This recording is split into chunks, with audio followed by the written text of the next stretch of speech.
자, 안녕하세요. 네, 지역사회 간호 담당하고 있는 김영입니다. 일단 낯선 얼굴들이 되게 많아요. 그죠? 네, 저도 처음 뵙고 여러분도 저를 처음 뵀을 거예요. 일단 우리 수업 그동안에 어떤 식으로 문제가 나왔는지 한번 훑어보고 그 다음에 우리 수업 어떻게 할 건지 이것도 훑어보도록 하겠습니다.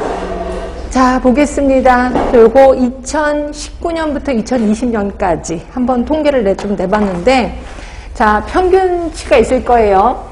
제일 많이 나온 게 3.6으로 간호가정. 간호가정이 정말 많이 나올 수밖에 없습니다. 그래서 간호가정에는 제가 시간적 투자를 어마어마하게 할 거예요. 그러니까 처음부터 끝까지 어느 구석 버릴 게 없다 생각하시면 돼요. 그래서 이건 조금 시간적 투자를 많이 할 겁니다.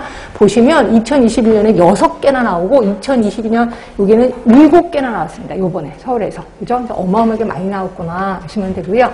그 다음으로 많이 나오는 게 좀 우열을 다룰 수는 없지만 요거 3.4 요거는 국내외 보건정책. 그래서 점점 정책 부분이 조금 부각이 됐다. 그러니까 여러분이 조금 싫어하는 거죠. 정책하면 딱딱하고 까탈스럽고 이해가 안 되고 그래도 점점 많아지고 있다고 생각하시면 돼요. 왜냐면 현재 보건소에서 밀고 있는 게 정책 쪽이거든요. 그래서 이게 조금 더 커지고 있구나 이렇게 생각하시면 되고요.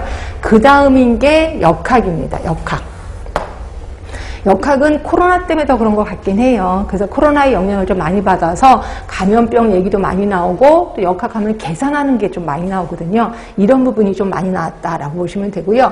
그 다음으로는 자 간호기획과 이론. 그러니까 여기 이제 이론 부분이 끊임없이 나오더라고요. 그러니까 이런 부분은 한 문제나 두 문제 정도 이런 부분이 나와요. 그래서 이것들도 좀 공부를 해야 되겠다 생각하시면 되고 그 다음으로 1.8은 가족간호 쪽. 그래서 우리가 보건소에 가면 맥락 방문하잖아요. 방문하다 보면 가족간호가 중요할 수밖에 없는 거죠. 그래서 가족간호도 그 다음으로 좀 나오는 거고, 그 다음에 요거 하나 빠졌구나. 모자보건이요. 모자보건 및 인구 쪽. 이게 한 두 문제 정도 나옵니다. 말 그대로 모자보건 하면은 뭐 여러 가지 지표들이 나올 거거든요. 뭐 영아 사망률, 뭐 신생아 사망률 이런 지표들이 종종 나왔구나 이렇게 보시면 될 것 같고요. 나머지는 자 1차 보건의료와 건강진진. 얘는 끊임없이 나옵니다. 그렇죠? 그리고 산업보건. 얘도 그냥 끊임없이 나와요. 하나 또는 두 개 정도 끊임없이 나오는 거고 그다음에 학교보건. 요게 학교보건이 점점 안 나와요. 학교보건이 점점 안 나오다가 요번에 한번 나왔을 겁니다. 요게 서울에서 한번 나왔고 그다음에 이제 보건교육도 그냥 그대로 나오고 그 다음에 환경 부분 진짜 몇 년간 안 나옵니다. 그렇죠?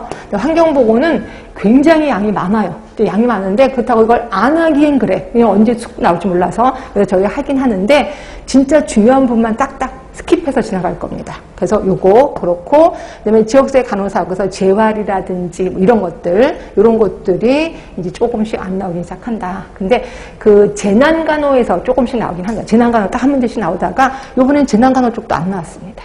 그런 식으로 이렇게 흐름이 있구나라고 보시면 되고요. 그럼 어떤 영역들이 나왔는지 한번 보도록 할게요. 자, 맨 처음에 국내 보건정책에서는 보건의료 자원, 우리 다 배우실 거예요. 그리고 보건의료 정책, 요게 조금 까탈스러운데 요 부분이 조금 많이 부각이 될 것 같아요. 그리고 지역사회 간호사의 역할, 당연히 시험 문제 많이 나오겠죠. 그리고 역사 부분도 나오고 MDC라고 이거 우리 나중에 배우실 겁니다. 이런 것들도 한번 띡 나왔었습니다. 그 다음에 대부분 법이 좀 많이 나오는데요. 지역보건법. 지역보건법 안에 보건소의 기능, 건강생활지원센터의 기능 이런 것들이 좀 시험 문제 종종 나왔고요.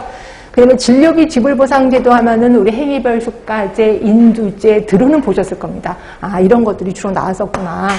그 다음에 노인장기요양보험. 얘는 제가 그래요. 처음부터 끝까지 다 외워라. 얘는 나올 수밖에 없습니다. 안 나온다는 건 말도 안 되는 거고. 그래서 이것도 좀 제가 시간적 투자를 좀 할 거고요. 그 다음에 우리나라 건강보험의 제도의 특징이 이 부분을 다 알아야 답을 쓸 수 있게끔 나옵니다. 그러니까 어떤 일부분이 나오는 게 아니라 전체적으로 다 공부를 해야 답을 쓸 수 있게끔. 그래서 저는 건강보험제도에 대해서는 근데 요거는 좀 공부하시는 게 좋은 게 나중에 보건소 가시잖아요. 그러면 할머니, 할아버지들이 툭 하면 물어보는 게 건강보험제도예요. 그랬을 때 저 모르는데요 라고 얘기를 하면 그분들이 뭐라 그러냐면 저 사람은 진짜 모르는구나가 아니라 저 사람은 저렇게 불친절해 이렇게 얘기한단 말이에요. 그러니까 민원이 많이 발생되는 부분이 이 부분이거든요. 그래서 이 부분에 대해서는 제가 제가 처음부터 끝까지 자세히 설명 좀 드릴까 합니다. 그래야 다음도 쓸 수도 있는 거고요. 그 다음에 여러 가지 보건의료 제도의 특성, 그래서 롬버 거 나왔고 존 플라이 거 나왔습니다. 이런 것들이 종종 나왔구나 이렇게 보시면 될 것 같고, 자, 그 다음에 지역사회 간호과정 시험에 엄청 많이 나오는 자료 수집 방법서부터 분석 단계, 그 다음에 지역사회 사정 유형, 뭐 1차, 2차 자료 수집, 계획 단계, 목표, 지금 다 그 간호 과정이 다 나왔다는 겁니다. 우선순위 설정서부터 오마 진단까지. 그리고 쇼킹했던 게 뭐냐면 방문 건강관리 사업의 군분류예요. 이 군분류가